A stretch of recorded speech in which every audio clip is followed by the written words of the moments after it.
Hi friends, welcome to Swarupa's kitchen and blogs. నేను మీ రూపని. ఈరోజు ఎంతో టేస్టీగా బొంబాయి రవ్వ బియ్య పిండితో దోశలు చేయబోతున్నాను. మరి అది అలా చేయాలి చూసేద్దామా. మరి ఒక గ్లాస్ బియ్య పిండి తీసుకున్నాను, గ్లాసు బావేమో బొంబాయి రవ్వ తీసుకుంటున్నాను.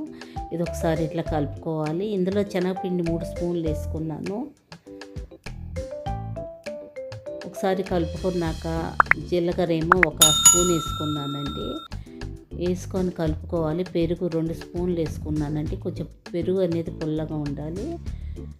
ఇప్పుడు క్యారెట్ తురుమేమో 1/2 కప్పు, గ్రీన్ చిల్లీ 4 వేసుకున్నాను, కట్ చేసి వేసుకున్నానండి.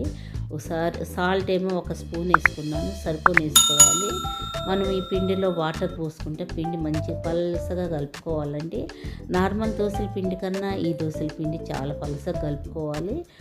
చూసారుగా, ఇది ఒక 10 మినిట్స్ పక్కగా పెట్టుకోవాలండి. అయ్యింది. మళ్ళీ కలుపుకున్నాను ఒకసారి. ఇంతలో స్టవ్ వెలిగించి ప్యాన్ పెట్టుకున్నాను.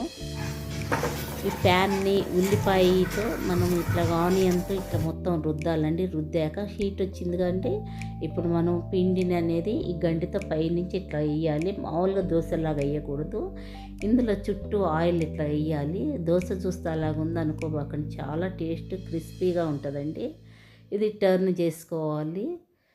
ఇక అన్ని దోశలు కూడా ఇలానే వేసేసుకోవాలండి. ఇందులో పల్లీల చట్నీ వేసుకుంటే సూపర్గా ఉంటుందండి. చూసారు కదా, ఇప్పుడు మనం పిండి అనేది ఇన్స్టెంట్గా మనం కలుపుకోవచ్చు అప్పటికప్పుడు. థ్యాంక్స్ ఫర్ ఈ వీడియో నచ్చినట్లయితే లైక్ చేయండి, షేర్ చేయండి, కామెంట్ చేయండి, సబ్స్క్రైబ్ చేయటం మర్చిపోవద్దు.